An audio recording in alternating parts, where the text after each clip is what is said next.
everyone. This is Charles Hoskinson from warm, sunny Colorado. I'm joined here today by Paul Oakenfold and Alon Shulman. And we're going to have a lovely conversation about the music business, its history, and how blockchain technology is going to transform that for the greater good and creativity of the industry as a whole. Hello, hello. I love it. My name's Alon Shulman. I'm the CEO of Universe, ready to pilot Starship Universe to planet Cardano. Paul, it's an absolute pleasure to have you here, and thank you so much for sitting down with us on a Sunday of all days. Whole world's been changing, business models are changing, and it's really cool to see how the music industry is starting to come into our industry. I started the cryptocurrency space, around 2011, and professionally, I entered the space fully in 2013. And back then, we were just talking about tokens and market caps and trading on spreadsheets and so forth. Now we got NFTs and ICOs, and we're doing everything. My company's in 56 countries. We do a lot of digital transformation of entire governments. We're talking about e-voting. So how do you vote on your cell phone? We're talking about how to get land and water and property and other types of things on blockchains, building payment and settlement systems. You got nation states like El Salvador adopting Bitcoin. So it's a really different time in 2021. But the NFT space in particular is extremely exciting because it creates a whole new dimension for musicians, artists to create a new, different type of relationship with their fans and their customers. And what's really cool is you also can embed into the assets the ability to follow things that you care about. So for example, with NFTs, in addition to being able to tokenize music or art or other things, you can actually put in perpetual royalties where every time the NFT changes ownership and changes hands, it gets that donation continues. So 100 years later, you could still be donating to the same cause. And that's really cool when you start thinking about that. Then the fans can interact with the things, create new NFTs from the interactions. You can have them connected to temporal events. You can have them connected to particular pieces of art. You can blend them together. So it's a completely new business model. And we love being able to collaborate with you to kind of explore that business model and get a deeper understanding of how that's going to benefit both the music industry as a whole, but then also make that industry a bit more inclusive and also make that industry a bit more fair, especially for the artists who have historically not done so well with the way that this. No, and honestly, I love that. I think that's really important.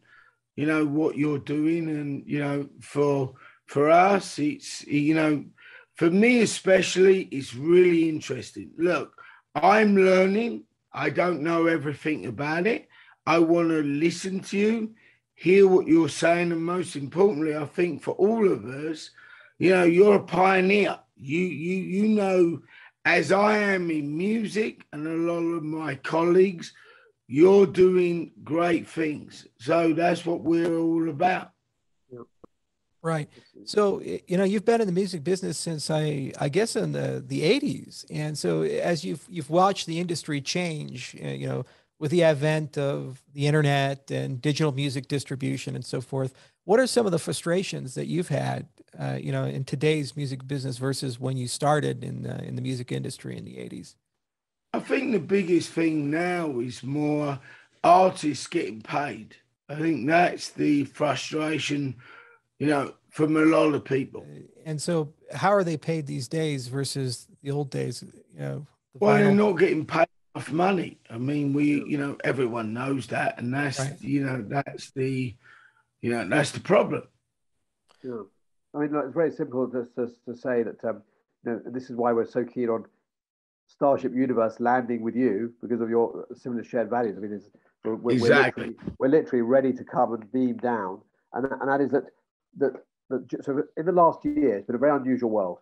Most people have not been able to work, go out and do things, particularly in the entertainment industry, and but a lot of people who get their pleasure out of entertainment have been entertained. So there are a few of us that work together: Paul Oakenfold, Carl Cox, myself, etc. Between us, we did about 184 shows, free shows. We did lots of paid things. We had a great business running last year, but we did 184 free things. So Carl Cox's Cabin Fever, 52 shows. It won a major award. Every week, a different type of music played by a leading artist around the world for free. Paul Oakenfold playing sets for hospitals, everyone else for free. And then what happens is the world comes back, the rock and roll stars, everyone else, the big record companies, they go out and do what they do. They forget who entertained everybody. I mean, Paul has mixed U2, Madonna, Massive Attack. I mean, everyone. And if you go into a territory and you turn on the radio, at any given moment, you'll hear one of Paul's tracks, but you don't hear the cha-ching when the money comes back. But it's going somewhere. But we're very fortunate that we know what we're doing. We're able to monetize, we're able to look after our own and people within us.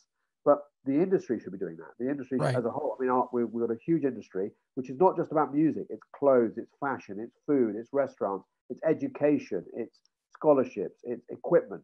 I mean, where would the big electronic companies be without the DJs who are playing on the equipment? Right. Yeah, sure.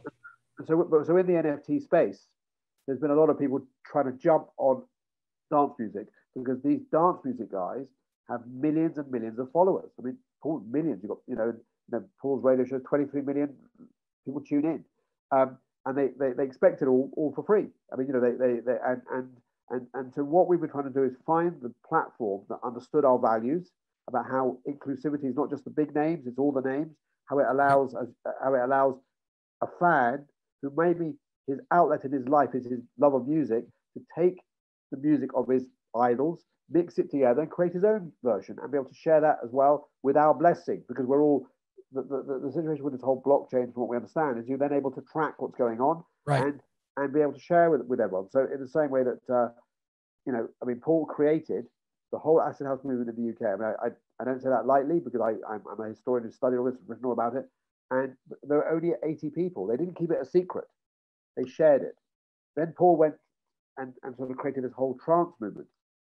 And he shared that. And EDM, as we talked about, is everywhere. And that's been shared. So things evolve, but it's not a trademark. It's not a guarded secret. It's not something that you go, well, that's my style, my sound. You're trying to get as many people as possible to enjoy something. And that's created an industry. Well, what's really cool is that you can invent new business models. And the other thing is that at the time of the creation of the music or whatever the piece of art is, you can embed in the music, in the art, the intent and the business model. For example, I know, for example, Moby is a huge into vegan rights, animal rights. It's just the thing that he wears on his sleeve. And he does a lot of charity work and other things to push that set of values.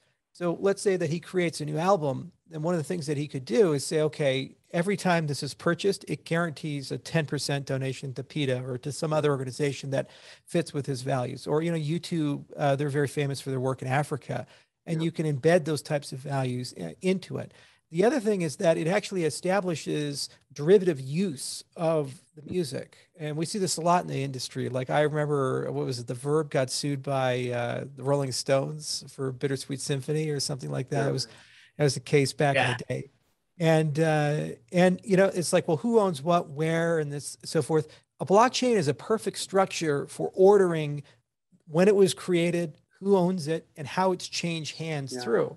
So if you're up and coming and you're young, the problem is right now in the industry, it's very arcane. So you need these big companies to help you navigate all of that. And they'll say, oh, of course we'll do that for you. We get 90%, you get 10%. And if you get really famous, maybe we can renegotiate, which is pretty fucked up. Yeah. And so now we're saying, okay, all the rules are up front.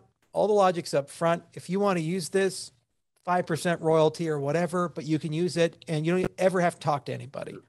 It's just there. It's built into the artifact. It's built into the music.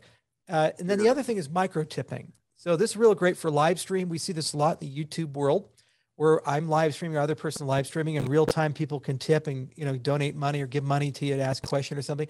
Well, during a live performance, if people like what you're doing, especially if you're live mixing, they can tip you. And, it might be just a penny. It might be 2 cents, but, 23 million fans listening to you live.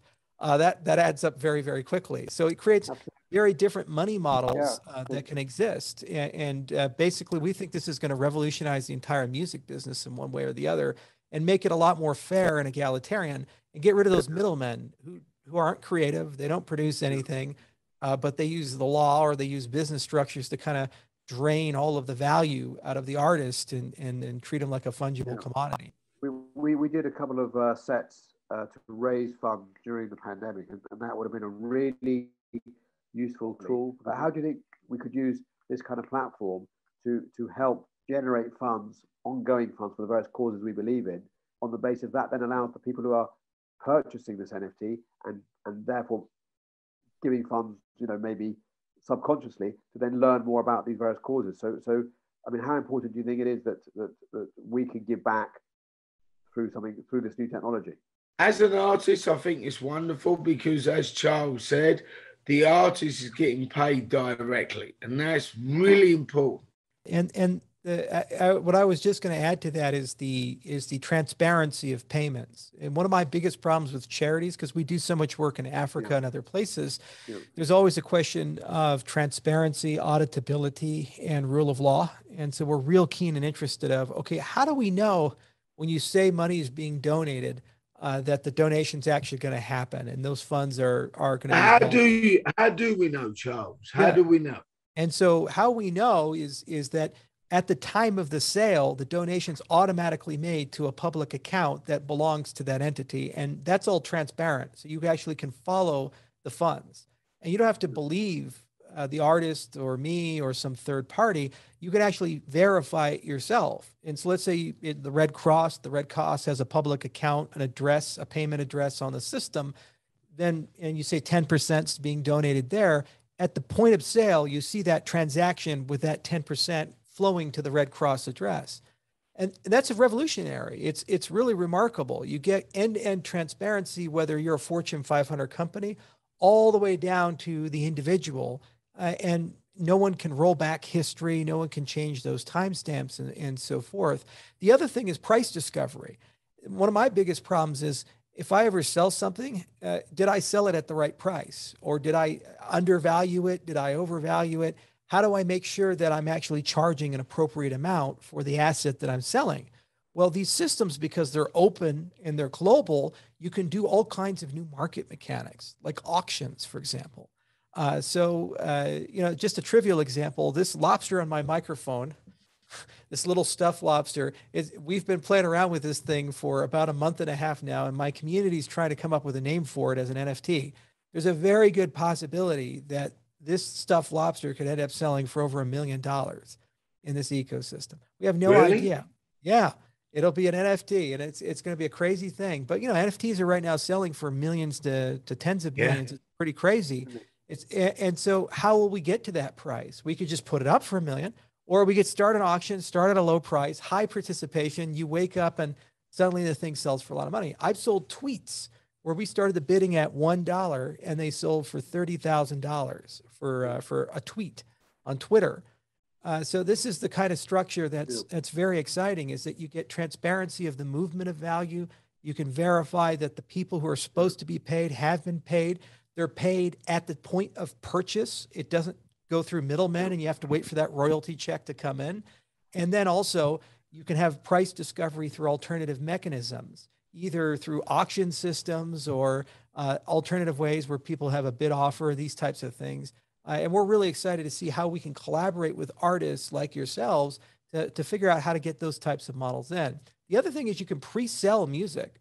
So you could say, okay, what would a Trent Reznor-Paul collaboration be worth if you guys want to come together and go do something crazy? How much would people pay to have an album like that exist?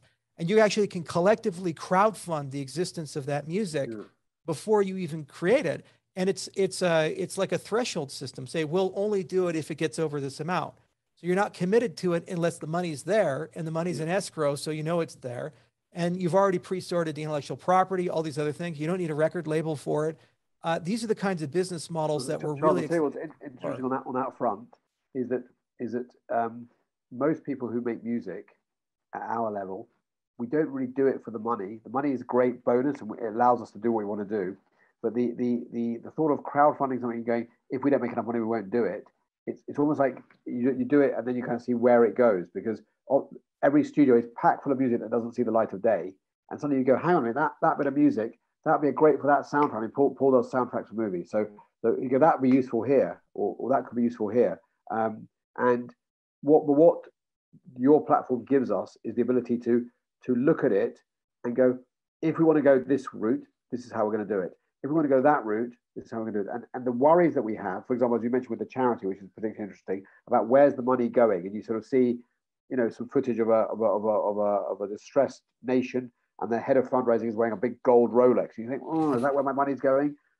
Whereas here, and what we have in the UK is we have unrestricted funds and restricted funds. So unrestricted funds is where you just give money to charity and they do what they want. Restricted funds is where you tell them where you want, what project you want them to spend the money on. But actually, with something like this, you can see where the money goes, and then you can make a decision whether you want to invest again in that charity. Coming to your lobster, you must bring it to Wyoming so that Paul can have that lobster with you on stage. And that lobster, I can tell you what his name will be, but I'll do like a Sherlock Holmes. I'll write it down, put it in an envelope. Name the lobster. Right. Which one? Let's name the lobster.